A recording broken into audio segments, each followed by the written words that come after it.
आगे हमारे पास है दूसरा क्वेश्चन। कहता है कि भौतिक विज्ञान की कितनी शाखाएं होती हैं। किसकी? तो भौतिक विज्ञान की कितनी शाखाएं होती हैं। दोस्तों आज अगर आप मेरे चैनल पर भी नए हैं तो चैनल को सब्सक्राइब कर लें और बेल आइकन को प्रेस करना ना भूलें। तो दोस्तों अगर हम बात करें पहले क्वेश्चन की, तो यहाँ है भौतिक विज्ञान किसे कहते हैं। भौतिक विज्ञान की कितनी शाखाएं होती है। भौतिक विज्ञान हमने जान लिया था। अब आ जाते हैं कि भौतिक विज्ञान की कितनी शाखाएं होती है। तो यहाँ भौतिक विज्ञान की 2 शाखाएं होती हैं। पहला होता है भौतिकी और दूसरा होता है रसायन शास्त्र। भौतिकी यानी कि फिजिक्स और दूसरी होती है हमारा केमिस्ट्री। चलिए दोस्तों तो आगे बढ़ते हैं और हमारा नेक्स्ट क्वेश्चन क्या कहता है। नेक्स्ट क्वेश्चन कहता है कि जीव विज्ञान की कितनी शाखाएं होती हैं। जीव विज्ञान की कितनी शाखाएं होती हैं। तो जीव विज्ञान की 2 शाखाएं होती हैं। कितनी गाइज होती हैं? तो 2 शाखाएं होती हैं। एक होती है वनस्पति विज्ञान जिसको बोटैनी कहते हैं, जिसको इंग्लिश में क्या कहते हैं? बोटैनी कहते हैं। और दूसरी होती है हमारी प्राणी विज्ञान जिसे इंग्लिश में जूलॉजी कहा जाता है। जूलॉजी के लिए अलग पढ़ाई करना है।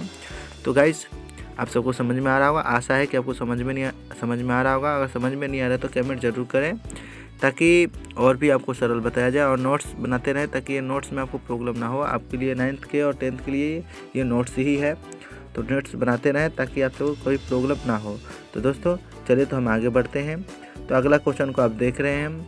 अगला क्वेश्चन कहता है कि किसी वैज्ञानिक के काम करने के कितने मुख्य विधियाँ हैं। तो मतलब कोई भी वैज्ञानिक है उसके काम करने के कितने तरीके हो सकते हैं।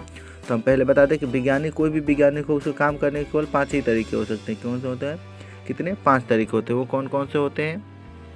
तो वो होते, एक होता है पहला घटनाओं का सावधानीपूर्वक किया गया परीक्षण, यानी कोई भी जो कार्य करेगा उसको सावधानीपूर्वक प्रयोग करेगा। क्या करेगा? उसको बहुत सावधानी से, ताकि उसको कोई दुर्घटना ना घटे। और दूसरा बात क्या है हमारा? संभावित कारणों का अनुमान लगाना, और वो अनुमान लगाता है कि इससे क्या घटेगा क्या नहीं होगा, इससे क्या रीज़न है उसको बारे में बता करेगा। फिर और तीसरा हमारा कारण क्या कहता है? तो तीसरा कहता है परीक्षणों और प्रयोगों का उन पर कारणों का जांच करेगा, और जो भी प्रॉब्लम उसमें होगा, जो भी परीक्षण करेगा और जो भी उसमें कमियां होंगी उसका क्या करेगा? वो जांच करेगा। जैसे गाड़ी बनाया, गाड़ी के बारे में उसके बारे में पहले सावधानीपूर्वक प्रयोग करेगा, तब उसका अनुमान लगाएगा कि ये कहाँ तक बन सकता है, कैसे हो सकता है, क्या स्पीड चल सकती है, और जैसे इसका और भी परीक्षण, जैसे कि इसका जांच किस तरह किया जा सकता है और इनमें क्या प्रयोग लाया जा सकता है। और साथ ही साथ इसमें ये भी बात करेगा कि जो भी कारण होगा, जो भी उनमें कारण होगा, उनको क्या करेगा? जांचों के आधार पर किसी भी निष्कर्ष पर पहुंचेगा, कोई भी उसका क्या करेगा? निष्कर्ष निकालेगा।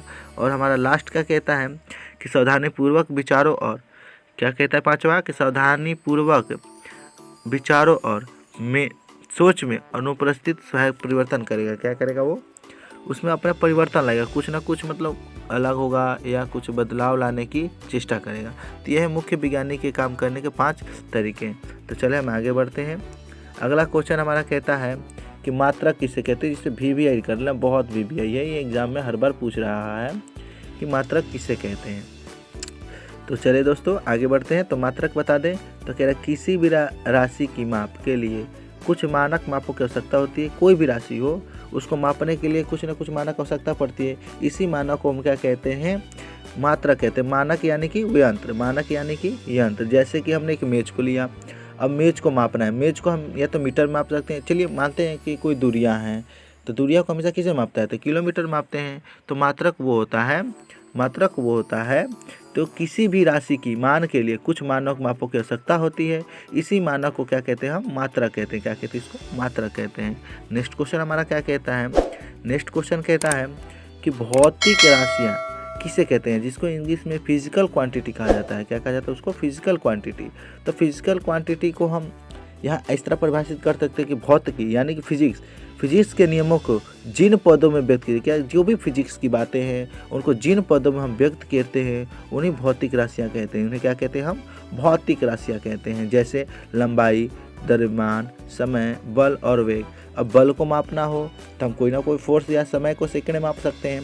लंबाई को मीटर में मापा जाता है या किलोमीटर में। द्रव्यमान को किलोग्राम या ग्राम में मापा जाता है। इस तरह हम क्या करेंगे? भौतिक राशियों की माप के आगे तुलना करेंगे, कैसे मेजरमेंट किया जाता है। तो नेक्स्ट हमारा क्या कहता है?